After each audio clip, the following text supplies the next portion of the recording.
Everything you post, everything you comment, everything you say is going to be documented, and they're going to come for you. You better believe that they're going to come for you, but that's not the only problem. If you fail to register, they can shut you off. Hello fam, welcome to the African Diaspora News channel. I am Wongel Zelalem bringing you this report.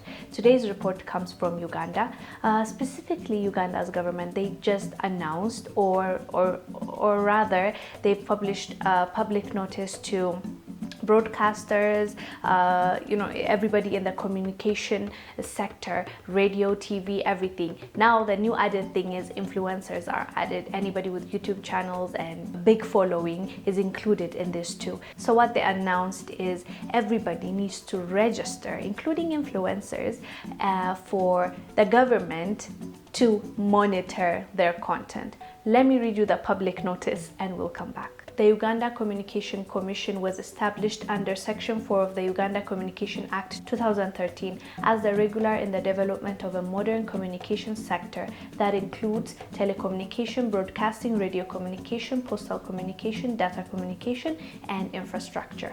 In accordance with Section 2, 5, and 27 of the Act and Regulation 5 of the Uganda Communication Content Regulations 2019, UCC is mandated to license, regulate and set standards for the provisions of all communication services in Uganda, including radio communication and online broadcasting. Regulation of communication service is intended to promote and safeguard the interests of consumers, operators, viewers, and listeners. The purpose of this public notice, therefore, is to advise all persons currently offering or planning to commence the provision of online data communication and broadcasting services include, but not limited to, blogs, online televisions, online radios, online newspapers, audio over IP, internet protocol TV, video on demand, digital audio radios and televisions, internet or web radio and internet web televisions to obtain authorizations from UCC before providing such services to the public. All persons engaged in the provision of the above services are accordingly advised to regularize their operations by obtaining the necessary authorization from UCC by 5th of October 2020. Well, there's that. Freedom of speech, bye-bye. Like what they're saying basically in a nutshell is they are saying everybody, including influencers, including if you have a big amount of following on any platform, Instagram, YouTube, Facebook, and the radios they've mentioned, if you have a channel, everybody that can communicate to the masses have to register with the Ugandan government basically to be monitored.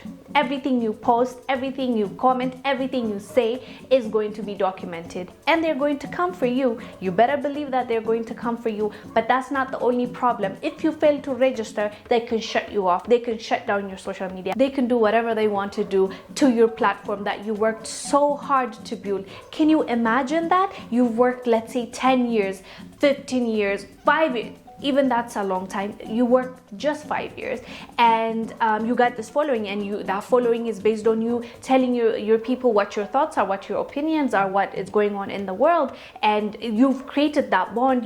It's based on truthful opinion, between your followers and you. If we can take a time just to talk about influencers, because they are added in this list now. So if you are registered there, you can no longer say anything. That's basically it. If you say anything, it's Uganda at the end of the day. You know what they're doing to their opponents, and the president, even Bobby Wine, I just did a report on him like last week. He was somebody sued him for being born.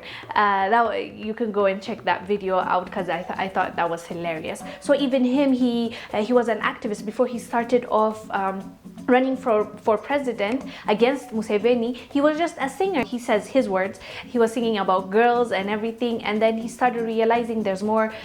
He has more influence, so he started digging into politics, and he wants better things for his people. So he dove in this, and then what happened to him? He was imprisoned a couple of times. His house is always surrounded. He's always being threatened. One time he was even physically, like he was bit close to death. And all this happens in Uganda. And then imagine, as a person, especially if you're like if you're working in the broadcasting industry, even if you're not an influencer, a private radio station or a private television, you can't say anything thing. If you do, you better believe you're going to rip the not benefits, but you're going to rip the consequences. Like, they will not joke around. And you see, let me tell you why this is so convenient to them. Just in after what, it's a 5 months in February. How many months is it? We're in September, right? So like 4 or 5 months, yeah, so February 2021 is almost 5 months later. They are going to have an election. Uganda is having an election. So it's pretty convenient that they're passing this law now that everybody needs to register, anybody in the broadcasting sector and communication, so that they can be monitored, and they can't say much really. So that's the end goal, you know, that's the main thing we need to look at. It's not about protecting, they said it's about, you know, the consumers, and it's all good, you know. Fake news is true, it's real, especially the mainstream media, we all know that.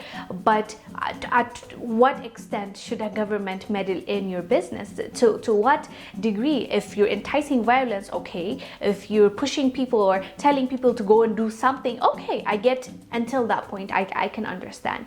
But somebody just stating their opinion, or if they don't align with what you think, or if they're not on the same page as you, if you're a dictator, how are we supposed to take this as?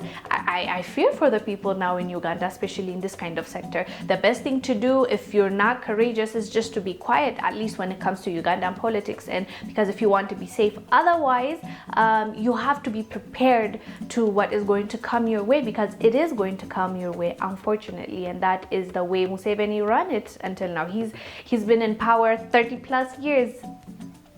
Imagine. So I don't think he even intends to move even in the next election. I'm pretty sure he will win, you know, win.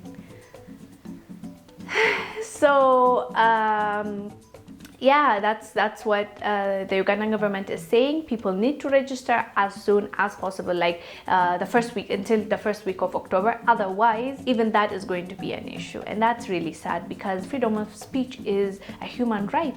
I have a right to live. I have a right to say what I want, as long as I'm not hurting anybody, as long as I'm not, you know, enticing violence. I can say what I want. But they are trying to take that away from people. That's the only way. They have understood that social media plays a huge role, and it does. We can't lie about that. So what they're trying to do is silence those people so that information can't spread and nobody can oppose them, and they can just win with 100% with no opposition. It's really unfortunate. So anybody watching this who is Ugandan or is in Uganda, please do let us know down below what your thoughts are about what the Uganda government is doing. Do you agree with it? Is it a good thing? And if it's a bad thing, what do you think the people should do, especially the ones that are supposed to register, to be monitored, for them to say what they want to say in their own platform? Do let us know down below.